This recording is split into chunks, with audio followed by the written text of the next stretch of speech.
di channelnya Sunjaya dengan Ustadz Muhammad. Hari ini temanya kita membahas soal pernikahan. Ya.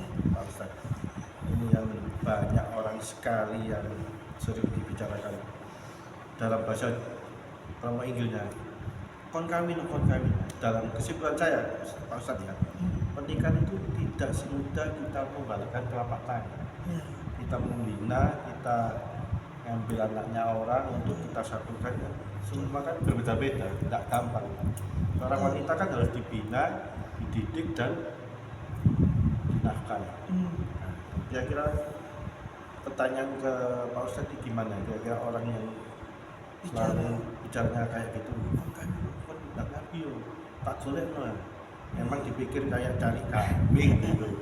Nah, kira-kira gimana Pak Ustadz ini? Itu kan harus dilihat dari paling tidak kan si pembicara, orang yang bicara seperti itu apa tujuan atau motif, dan orang yang diajak bicara seperti itu kan gitu. Kalau sekedar bercanda ya oke lah, tapi kadang ya sekaligus bercanda sekaligus nyindir sekali, atau mungkin maksudnya dia ya mungkin maksudnya dia sekedar motivasi ya tergantung kita yang nanggepi. Jadi makanya kan kita bilang nggak bisa kita hukumi saklek ya, karena namanya perkataan kan itu anjuran kebaikan. Sekarang ayo membiar telero, nah itu kan nyuruh kepada keburukan. Nah itu jelas kita bisa vonis itu haram, karena pernyataannya saja sudah menyuruh kepada sesuatu yang haram kan gitu. Karena pernikahan ini apakah pernyataan itu boleh? Nah, tergantung si apa motivasi dia mengucapkan. Juga lebih tidak kalah penting si orang yang diajak bicara kondisinya gimana gitu. Dikhawatirkan kalau dia memang sudah ya lagi-lagi subjektif ya. Kalau menurut si pembicara orang itu sudah mapan sih, menurut saya katanya. Kata dia mungkin si pembicara, si orang yang ngojo-ngojo itu sudah mapan, kerjaannya sudah ada ya. Yang namanya, tapi bisa kita jawab juga orang sawang sinawang itu kan menurut pandangannya si orang itu. Mungkin bisa jadi niat baiknya dia, seolah dia ingin berkata, kamu dulu sudah ini kenapa kamu dan segera nikah kan gitu. Ya. Mungkin menurut saudara ya nggak bisa kita kebiau ya, atau haram atau wajib melakukan perkataan seperti itu berarti hukumnya wajib atau haram ya tidak bisa juga. Jadi lihat, tapi intinya ya ada titik ekstrem ya, ada titik ekstrem dan ekstrem ya. Kalau dikatakan orang itu mungkin menurut si kacamata si orang yang bicara, ayo kenapa mau nikah gini-gini. Nah, mungkin menurut kacamata dia sudah bukan hanya sunnah, orang ini sudah wajib nikah umpama. Ya. Nah, kapan wajib nikah itu kan gitu? Wajib nikah itu kalau memang dia sudah punya nafkah dan mas kawin, ya kan? Ya nafkah itu kan dalam syariat kacamata syariat itu 3, orang yang kurang mampu, orang yang sedang, sama yang mampu. Dan ini Allah tidak membebani kecuali menurut kemampuannya, gitu. Nah, jadi jangan digambarkan nafkah itu segala harus wah dan sebagainya, tidak juga. Gitu. Nah, nafkah dia punya umpama. Yang penting kan dia punya kerjaan, terlepas dari itu penuh dan tidak penuh itu kan relatif kan. Ukuran orang kan relatif. Itu mungkin. Nah, sedangkan dia punya hasrat sangat kuat untuk menikah. Nah, orang seperti ini bisa jadi wajib dalam syariat untuk menikah. Gitu. Ya. Nah, kalau menurut kacamata seorang yang ngojo-ngojo, oh ini sudah waktunya dan harus menikah. Ya dia harus kasih nasihat begitu, ayo. Nah, gitu. Karena khawatirnya kalau dia menikah dia bakal terjerumus kepada zina sebagainya, khawatirnya. Nah, maka kalau sudah batasan seperti ini, hukum nikah bagi dia wajib. Nah, hukum asalnya sebetulnya ya sunnah. Ada yang mengatakan hukum asalnya mubah, boleh-boleh saja. Sunnah ketika apa? Ketika dia sudah punya, jadi sudah ada asal nikah, tidak sampai asalnya tidak bukan termasuk orang yang tegangan tinggi dan tidak khawatir terjerumus pada zina. Cuma ada hasrat dan dia sudah punya kemampuan, ada tawakon kalau dalam istilah syariatnya, tatuk dalam nikah, dia sudah asal ke nikah, dia sudah punya ongkos, sudah punya mahar, sudah punya. Ini jangan digambarkan ini ongkosnya gedung, sedung, bedung seperti tradisi orang sekarang ini, orang sekarang ya kan, ini yang bakal hanya buat orang yang mau nikah ini para remaja, para ini ngepir duluan belum apa-apa, sudah dihadapkan dengan tradisi yang harus harus harus ada pesta, harus ada ini. Ya, ini padahal kan itu tradisi. Yang wajib itu kan akad nikahnya. Yang wajib itu akad nikahnya paling undang siapa ya itu yang wajib. Ada pun walimah, bahkan walimah pun itu hukumnya kan sunnah bukan wajib. Yang ada kan walimah juga tidak apa-apa. Tapi kalau Karena tuntutan masyarakat. ya, tapi menurut aku Ustaz ya, yang dipermasalahkan tuh kalau saya ya, yang dipermasalahkan itu bukan di dananya, bukan. Yang dipermasalahkan bisa itu kita ini harus menerima kekurangan dia, kelebihan apa, terus perbedaannya, terus kita ini harus apa, imannya harus kuat, harus setia kan. Soalnya kadang-kadang orang nikah itu saya lihat teman-teman saya, dia nikah itu semakin bukan arahnya ke satu, tapi ya itu tadi mencak dia bisa ke lain tempat, kayak Pak Cipto itu ngicipi rontol ya, dalam mati ya berzina, kata beli RC, beli apa. Padahal sudah nikah. Apa alasannya? Alasan dia menikah itu apa kalau dia harus gak usah nikah aja dia? Ya mungkin aku biasanya orang laki-laki kumpul-kumpul ya, mungkin bahasa kromo Inggrisnya, aksara Jawanya, masa tiap hari makan sop aja kan, sekali-sekali makan rawon, makan kari kan gitu orang laki. Kadang-kadang kalau aku bukan masalah dananya, kita harus benar-benar siap jiwa mental. Memang. Nah, dia menikah itu bukan sekedar. Jadi kita harus suatu saat istri kita berubah jadi kayak Doraemon, kita harus bisa menerima. Waktu kita pertama kali kenal kan langsing, cantik, seret ya kan, habis punya anak ya kan sudah oversize 50 Pak Ustaz. Ya, artinya ini. Apa itu betul? Nah, saya kan terusin ya. Nah, itu yang saya maksud itu. Di Quran itu kan makanya pernikahan itu kan disebut di Quran itu bahasanya mitsaqan ghalidha, yaitu perjanjian yang berat. Betul. Quran tidak sembarangan menggunakan kalimat mitsaqan ghalidha itu cuma pada 2 kasus. Kalau nggak keliru ada 4 kali menggunakan mitsaqan ghalidha, tapi terpusat pada 2 kasus. Kasus pertama, mitsaqan ghalidha itu menggambarkan Bani Israil yang tegar tengkuk, kalau bahasa Alkitabnya itu tegar tengkuk.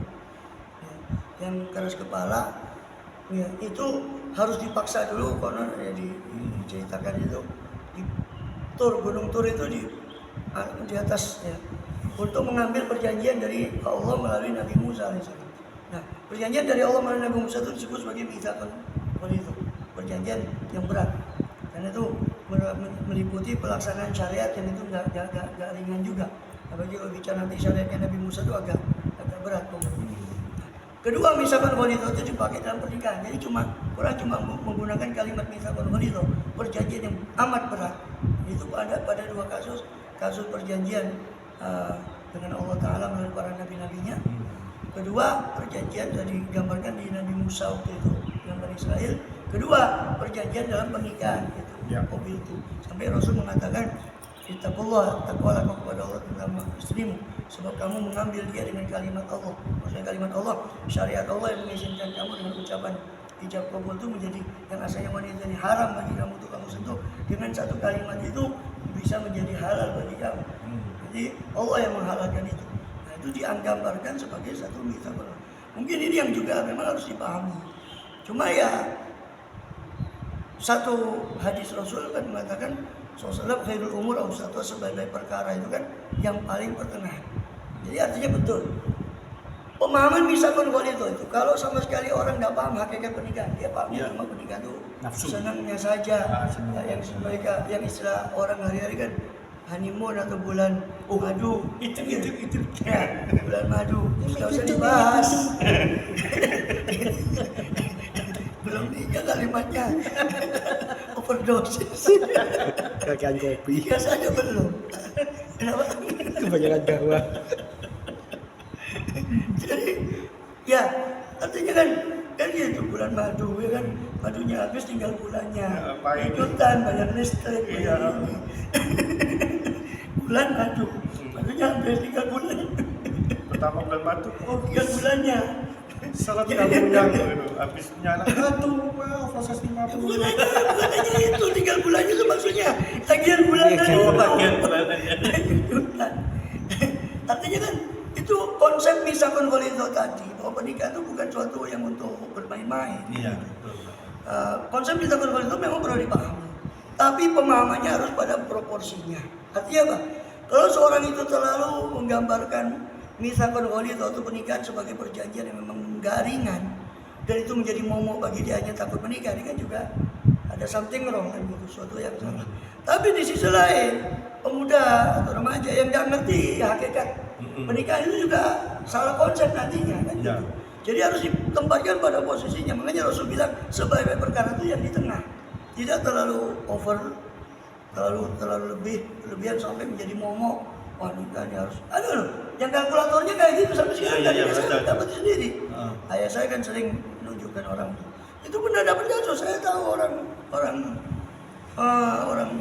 di sana lah. Itu kan gitu. Kalkulatornya bukan yang di sini, maksudnya yang di sono. Bukan yang di depan ini. Bukan. Yang di sana. Itu gitu kalkulatornya lain. Terus belum apa-apa sudah mikir, saya nanti ada mikir ini, mikir itu. Mikir apa namanya? Biaya ini, biaya itu. Hanya terlalu dipikir tentang beratnya tanggung jawab itu terlalu dipikir beratnya tanggung jawab ini hanya jadi momok. Itu kan juga ada bagus. Nah, tapi di sisi lain nggak mikir, wes. Sama sekali nggak mikir masalah kesakralan ikatan apa pernikahan itu. Hanya kan juga mempermainkan pernikahan tadi. Iya. Nah, jadi semua itu harus ditempatkan pada proporsinya. Ini harus ada pendidikan nikah kan gitu. Soalnya ini kan anaknya orang kita ambil. Ya. Coba kalau umpamanya kita punya anak perempuan, kita Ya, rawat, ya. kita jaga dia sampai besar. Terus Pasti. kamu ambil anaknya orang, kamu sia-siakan ya gimana? Iya, Kan? betul. Itu loh. Ini juga gini, kuatkan dulu jiwa, mental itu. Untuk Ya, menikah itu memang. tidak gampang. Ya makanya kan Jangan bilang kawin loh. Dipikir kita Ya, tadi. kambing loncat gini-gini tok ya. Enggak. ya artinya apa ada betulnya ya itu tadi. Tergantung sasaran yang kita tujukan omongan itu kita tujukan ke siapa. Apakah orang yang memang sudah matang sehingga dia butuh support untuk menikah, ya kita support dengan omongan itu, maksudnya kita sebagai trigger sebagai motivator kan gitu. Tapi orang yang memang mungkin ucap pertimbangan lain, ya jangan kita terlalu mendesak karena kita mungkin tahu, atau mungkin orang itu belum tahu juga, atau Allah kalau sudah tahu ya seyogianya kan tidak terlalu apa ya. Hanya khawatirnya nanti dengan masyarakat yang ya kan kalau belum kawin tanya sudah kawin. Jadi ada lagi nanti kalau sudah ditanya kapan kawinnya ini, kalau sudah kawin tanya aku udah punya anak.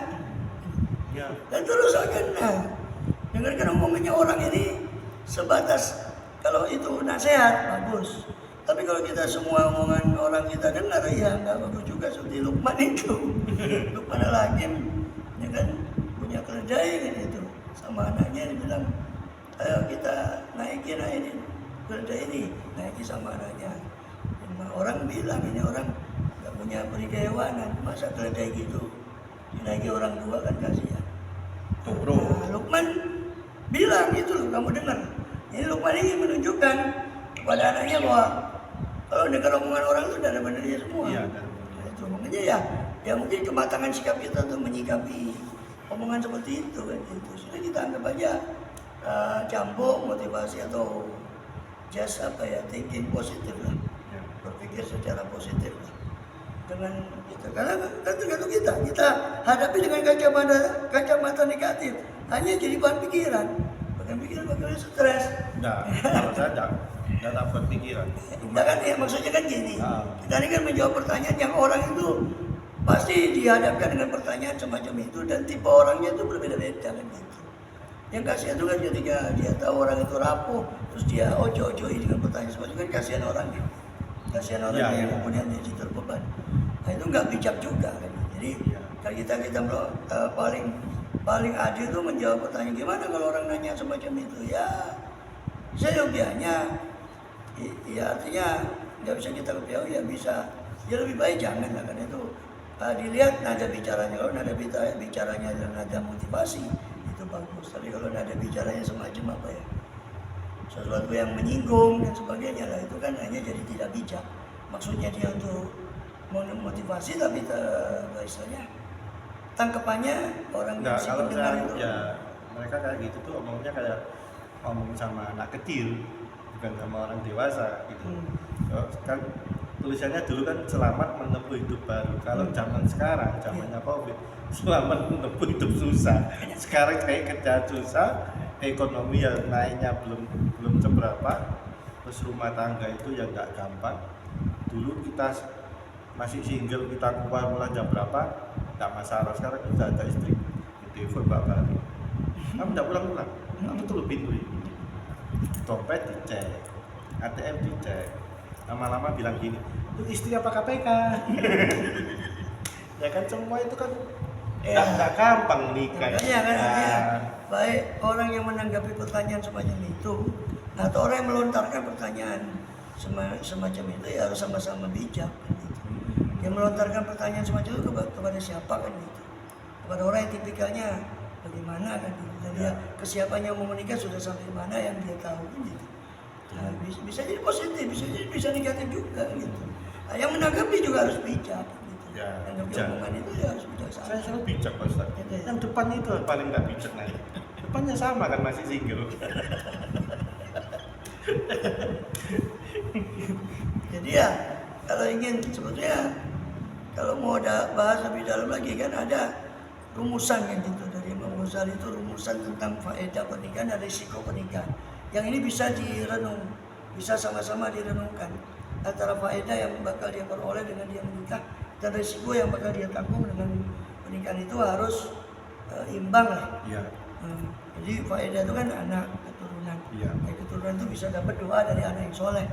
Anak itu bisa jadi pemberi syafaat ketika dia meninggal usia kecil.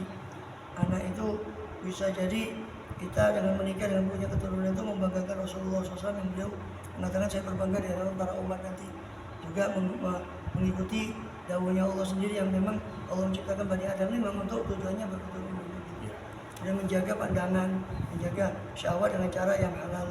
Ketiga, menghibur diri dengan duduk dengan anak istri, itu hiburan tersendiri. Yang keempat, membagi tugas antara suami dengan istri. Kita juga tidak bisa membayangkan kalau kita semua harus cuci sendiri dan sebagainya. Ada pembagian tugas lah.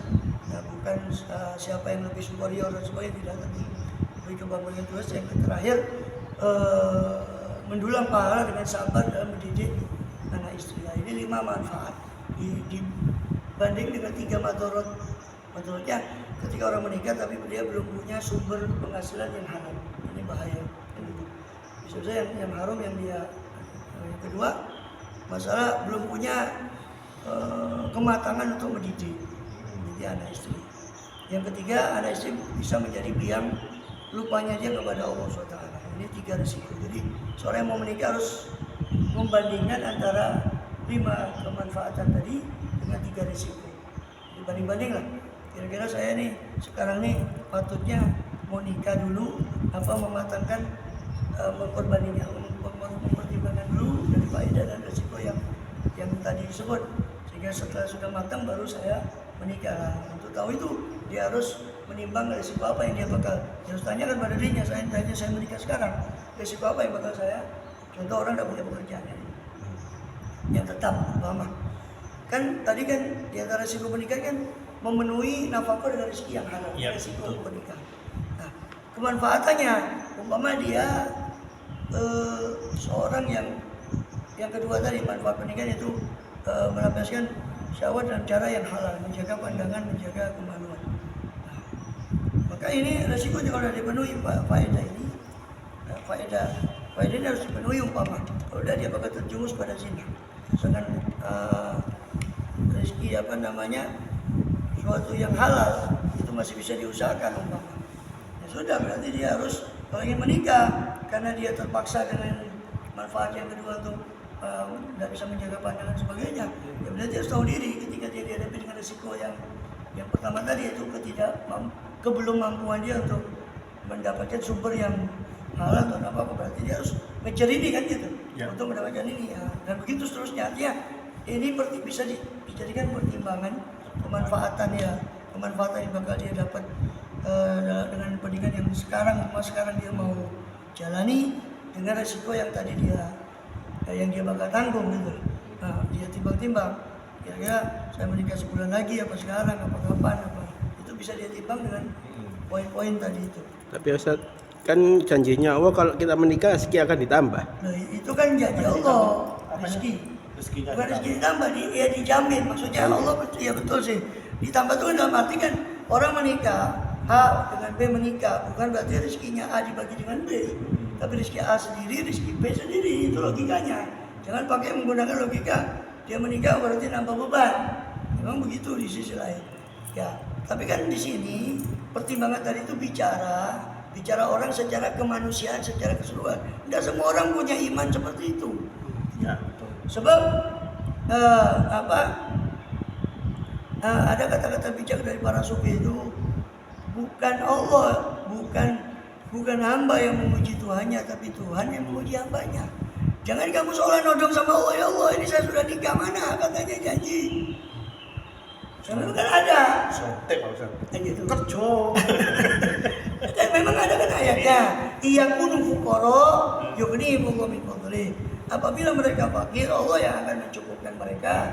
Itu penutup ayat nikah itu kan ditutup dengan janji. Nah, dan bahkan dikuatkan dengan sabda Rasulullah SAW. Man lam yatazawwaj maka batal ala falaysa minna. Kama qala SAW, siapa yang takut menikah karena tidak menikah karena takut miskin, takut beban, maka bukan golongan kami, kata Rasulullah. Memang ada seperti itu. Tapi kan artinya yang kita bicara tadi 5 dengan 5 faedah dengan 3 madarat itu sebagai bahan pertimbangan. Nah, kalau kenyataan dalam hadis ya sudah begitu, Allah bakal jamin kuat dah dia. Begitu. Sebab Allah bakal memberi menurut prasangka hambanya. Makanya saya katakan don't try it at home gitu. Ya jangan coba seperti itu. Kalau masih mamam, Allah jamin apa enggak ya? Jamin apa enggak? Jangan. So Allah bakal memberi cuma menurut prasangka hambanya. Kalau dia masih mamam, ya Allah akan memperlakukan dia menurut prasangka dia kepada Allah. Itu masalah, itu problemnya bukan dia Allah. Problemnya itu di kita sebenarnya gitu. Jadi saya sampaikan 5 faedah tadi dengan 3 risiko itu sebagai bahan pertimbangan orang secara keseluruhan. Ada pernikahan itu dijamin, betul itu jaminan Allah di Quran, di hadis. Nah, cuma kan jaminan bukan kaya lah, jangan salah paham. Sholat sama kekayaan, tidak ada ayatnya begitu. Sholatlah yang jamin rezeki Allah. Nah, kita sudah pernah bahas kemarin di Ahad itu siang tuh. Apa bedanya antara rezeki dengan kekayaan kan gitu. Nah, jangan dipahami, Allah yang jamin rezeki terus persepsi kita, oh berarti bakal kaya. Nah itu kan persepsi yang salah. Kaya tidaknya semua rezeki terbatas, rezeki luas, itu rezeki juga kan gitu. Rezeki belum tentu. Berarti gini Pak Ustaz. Tapi Allah sudah yakin, jamin Allah jamin rezeki. Kuncinya seorang laki-laki itu 3 yang harus dihindari. Judi, hindari minum, kamar, terus dihindari sama perempuan. Itu laki-laki bisa kaya. Judi saya kira masih Ci. Sekarang 80% pernikahan karena judi. Iya. Sekarang. Iya. Itu kan judi itu. Kalau 3 ini bisa dia tahan imannya, pasti dia kaya, punya tabungan. Tapi kalau ini tidak bisa, salah satu wanita habis uangnya. Sama utang. Nah, gara-gara utang karena ada permainan dari Belum tentu juga. juga. Kadang utang itu kayak itu. Oh, kayak itu. Mungkin tetangganya ini ya ada gaya itu. HP kalau udah mahal, karena dia harus ngumpul. Nah ini jadi ke hutang juga kan. Nah hutang ini justru Rasulullah SAW sering berlindung dari hutang, hanya bahas hutang. Sampai ditanya ya, kok jenengan sering berlindung dari hutang? Ya, orang kalau sudah hutang itu dia bakal ngomong dan dusta dan bakal janji bakal terus ingkari. Besok. Loh, Ustaz, aku mau tanya ya. Istri itu sama enggak dengan pengganti ibu kita di saat ibu kita sudah ada? Kan kalau kita dulu punya ibu kan dia kan selalu menasihati gini-gini nggak boleh. Terus orang tua kita sudah ada, kita nikah sama seorang wanita, itu bisa dikatakan sebagai pengganti ibu kita, bisa enggak? Dalam hal apa itu? Dalam hal kayak orang laki-laki ini kan kadang-kadang kan dinasihati, kamu enggak boleh pulang malam.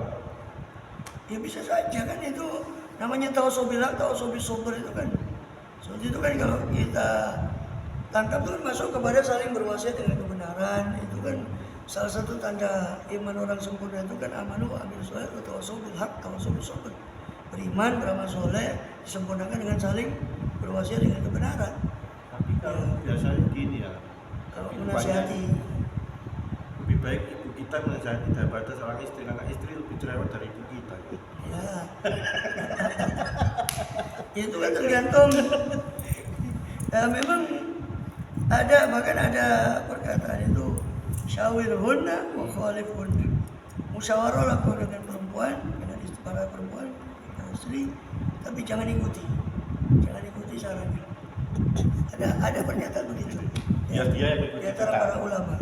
Dan dia begini, kadang-kadang agama ya bukan segala lagi nanti takutnya dituduh kita diskrim. Nah ini sabda Rasul SAW. Wanita itu kata bahasanya Rasul itu naqisatul akal, naqisatul din. Kurang akal dan kurang agama. Intinya kurang akal dalam syariat. Satu saksi laki-laki itu sebanding dengan 2 saksi perempuan. Ya. Bahkan dikatakan di ayat itu, "Fatu takiru aidahuma ukhra."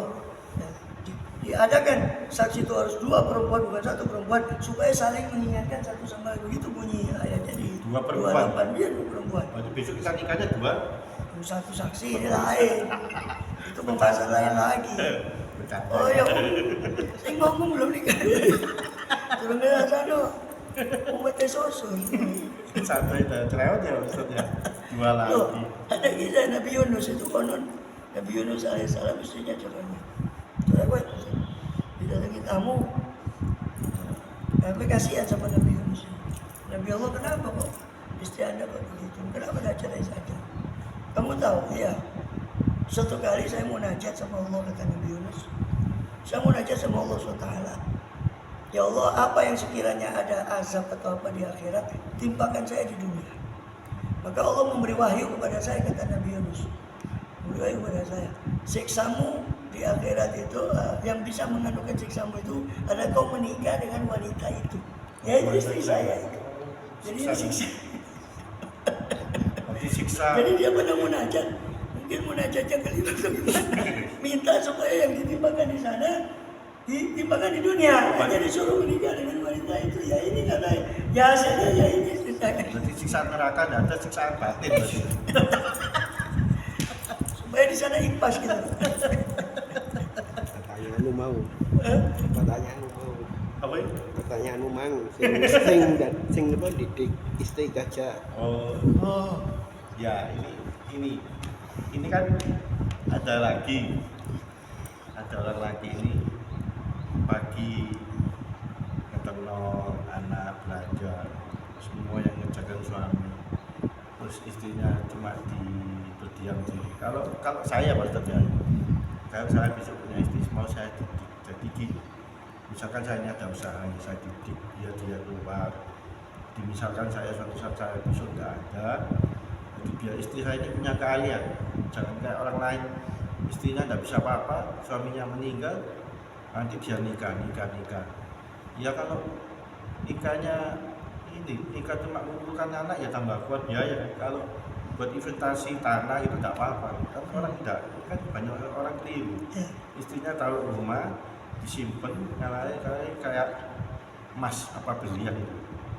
Nah, kalau saya enggak, saya didik, saya bina. Nanti kalau saya besok enggak ada, biar dia bisa meneruskan usahanya, biar dia ada keahlian, biar enggak pikirannya dia ke mana-mana. Kira-kira gimana Pak Ustaz? Sebelum saya jawab itu, saya punya antitesisnya. Jadi antitesisnya begini. Dan ini kisah nyata. Dan saya dapati di beberapa atau 1-2 keluarga. Si perempuan gajinya lebih besar dari laki-laki. Malah apa pola pikir dia? Sampai sekarang dia depak karena kebetulan dapat suami yang kurang, yang haji mumpung juga. Laki-lakinya juga. Haji mumpung, tentang istrinya. Hanya didepak, terus aku kasarannya aku gak butuh orang lain. Apa? Aku iso kerja dulu. Nah, itu antitesisnya. Ya. Antitesisnya ketika perempuan bisa jadi kenyataannya malah terbalik. Nah, gimana kalau gitu? Artinya yang saya ingin tarik benang merahnya mungkin lebih ke bagaimana sih kalau perempuan itu bekerja, gitu kan? Muaranya gimana kalau seorang istri itu ikut? Maksudnya aku arahnya itu gimana seorang wanita itu biar ada keahlian. terus ada ditinggal seorang laki-laki, dia bisa meneruskan usaha suaminya.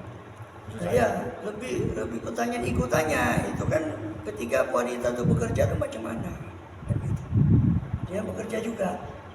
Kan ada sedikit ya rumah tangga yang memang lakinya bekerja, ya perempuannya bekerja. Ya. Idealnya memang kalau kita bicara ideal ya. Kalau saya ingin pilih bahasa yang singkat padat ya. misalnya saya punya ada toko, nah, biar saya besok meneruskan toko saya. Dia paham, saya pertanyaan itu paham. Cuma kita harus bawa kepada satu pertanyaan yang juga lebih umum dan pertanyaan ikutan yang mengikuti pertanyaan itu. Ya. Idealnya itu kita bicara ideal ya, bahwa laki-laki itu kalau saya sering mengistilahkan itu menteri luar negeri kan gitu. Perempuan itu menteri dalam negeri yang usia anak sebagainya. Jadi memang idealnya begitu. Sampai dalam Islam, dalam fikih Islam dikenal satu bab khusus namanya hadonah, merawat atau memelihara anak.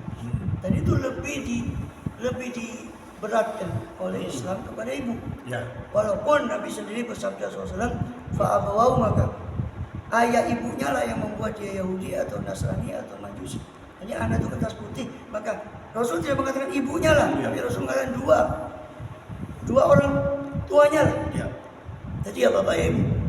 Ini bukan berarti dengan itu terus bapak lepas tangan terus ikulah urusanmu, anakmu, terus kon perawatan kan gitu, perawatan didikan. Saya tidak seolah dia lepas tangan kan, itu juga tidak bijak, tidak digunakan juga. Nah, kemudian juga itu idealnya begitu. Seandainya rumah tangga itu ideal, suami yang cari nafkah, suaminya tanggung jawab nafkah istri memang kepada suami. Itu bicara ideal, kita bicara ideal dulu ya. Ada beberapa rumah tangga yang nggak ideal gitu, entah suaminya itu lumpuh, Ya. tiba-tiba sakit, atau kejadian-kejadian lain yang memaksa istri itu menjadi kayak berjuang juga. Berjuang. Nah, itu kan lebih umumnya kan bagaimana ketika istri itu bekerja. Jadi ada 2 poin. Kalau yang saya tangkap ada 2 poin. Bagaimana istri itu bekerja, atau istri itu sekedar dalam tahapan membantu pekerjaan suami supaya dapat skill kan tadi gitu, supaya dapat skill. Ada 2 poin. Bekerja secara umum. Bekerja secara umum ya orientasinya nafkah. Bekerja secara umum berarti orientasinya kan penghasilan. Gimana? Saya kutipkan di surat Al-Qasas itu kisah tentang seorang tua di Madian yang konon menurut tafsir itu Nabi Syuaib pada saat tadi tidak sepakat. Kalau di kitab perjanjian lama itu disebut Yitro. Di tafsir apa? Tafsir Islam di Israiliyat disebut Yatrun. Mirip dengan yang di perjanjian lama. Dia nggak nyebut itu Syuaib. Negerinya Midian kalau dalam perjanjian lama. Kalau dalam bahasa Quran Madian. Dalam Bible Midian. Waktu Nabi Musa pergi ke Madian, ini kan diceritakan dia ketemu dua perempuan yang sedang menggembala kambing. Kisahnya begitu bisa dibaca di surah Al-Qasas, kisah lengkap. Kemudian 2 perempuan ini menjauh karena dia nampak menggembala kambing si perempuan ini. Si penggembala kambing lain kan banyak lagi. Sehingga dia sebagai seorang perempuan dia nggak mau berdesak-desakan untuk memberi minum kambingnya. Ya. Sedangkan situ masih banyak orang lagi desak-desakan, nggak mungkin dia ikut desak-desakan sekali. Ya. Maka Nabi Musa AS melihat bahwa wanita ini menyendiri dengan kambing-kambingnya, sedangkan itu laki-laki berebut untuk ngasih minum kambing. Sehingga cerita Nabi Musa ingin menolong anak perempuan ini. Biar saya ambil air, kata Nabi Musa. Kemudian setelah itu sampai singkat cerita ke rumah kok cepat ya. Karena biasanya kata si orang tua, kamu kan biasanya lambat karena menunggu para laki-laki itu selesai baru kamu maju ke sumur untuk ngambil air buat gembala. Sekarang kok kamu pulang cepat, ada apa? Dia cerita kok tadi ditolong sama pemuda itu. Bawa kemari pemuda itu. Di situ ada beberapa kata kunci di ayat itu. Yang pertama dikatakan lanasqi atayustirara ri'a wa abuna syekhun kabir. Kami tidak mungkin memberi minum hewan-hewan kami sampai para gembala laki-laki itu sudah pergi baru berminum. Sedangkan ayah kami seorang yang tua renta sudah tidak bisa menggembala kami. Kata kuncinya dua ini. Dua kalimat, dua potong kalimat yang saya ucapkan ini kata kunci dalam masalah bekerjanya perempuan. Pertama, kata kunci yang pertama, kami tidak mungkin ke sana selama laki-laki itu belum, laki-laki gembala itu belum pergi, baru kami. Artinya perempuan boleh bekerja, tapi pekerjaan yang tidak menistakan dia dengan kumpul sama laki seperti itu kan? Ya. Dia menjaga diri. Kodratnya sebagai perempuan. Nah, selama pekerjaan itu bisa tetap menjaga harkat dia sebagai seorang wanita, Ya. tidak mengalami pelecehan dan sebagainya. Marwahnya. Nah, itu boleh. Karena diambil dari kata kunci tadi. Ya. Bahwa kami tidak mau berdesakan dengan laki-laki itu sebelum mereka pergi, baru kami sampai pergi baru kami memberi minum kepada kami. Kedua, kata kuncinya adalah wa abuna syekhun kabir. Ayah kami orang tua renta. Artinya mereka terpaksa.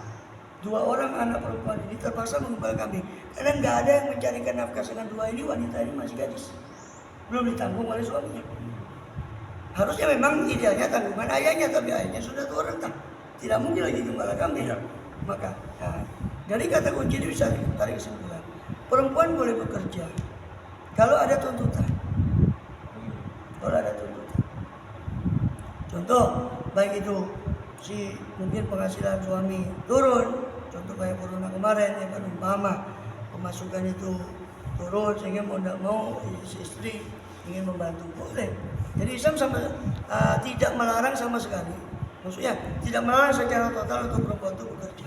Ya. Tapi membuka keran itu secara besar-besaran juga tidak, karena khawatir madorotnya yang banyak. Ya. Baik madorot keberadaan si perempuan di luar. Ya. Kita tahu perempuan itu paling banyak di area yang harus ditutup. Ya. Itu bahasa singkatnya karena banyaknya yang mengandung fitnah pada area perempuan sehingga lebih banyak ditutup dari laki-laki. Ya. Nah, dan bahkan hadis Rasulullah kalau perempuan itu keluar, istasawwur syaitan sudah ngincar untuk menggunakan perempuannya untuk sebagai mangsanya dia, sebagai umpannya syaitan. Tanya ada rambutnya, ada telinganya itu ya. Ya pokoknya mengarahkan dia. Pakai celana. Harus bukan setan betul ya. Betul. Setan betul. Apa? Kenapa sampai terjadi perzinahan? Menurut salah satu teori hadis Nabi. Ya, karena setan ini sama-sama memperbagus masing-masing. Si setan pergi ke laki-laki supaya memperbagus si wanita yang tidak halal bagi dia. Si setan pergi ke perempuan supaya melihat bagus laki-laki yang tidak halal. Secara teori hadis Nabi itu begitu.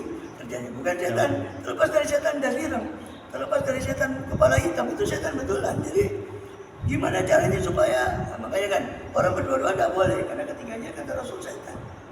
Rasul kalau dua-duaan bersemi-semi bukan mahramnya, karena akan mengundang fitnah. Nah, jadi Islam tuh makanya kembali ke tadi, sebaik-baik perkara itu di tengah. Islam tidak membuka keran itu wanita, ayo kerja enggak juga. Tapi haram nggak boleh kerja juga enggak. Ya. Di tengah-tengah. Ketika dia perlu, ketika ekonomi keluarga diperlukan, ketika kemampuan atau skill tadi memang diperlukan, memang menurut orang bukan bersama kamu harus punya skill begini-begini. Nah, itu dibolehkan dengan syarat tadi itu. Kami tidak memberi minum gembala kami sampai laki-laki itu. Ya. Menjaga Dengan syarat menjaga. kehormatannya, dirinya, marwahnya. Ya. Jadi sudah jelas ya, pemirsa ini sudah jelas omongan dari Pak Ustadz.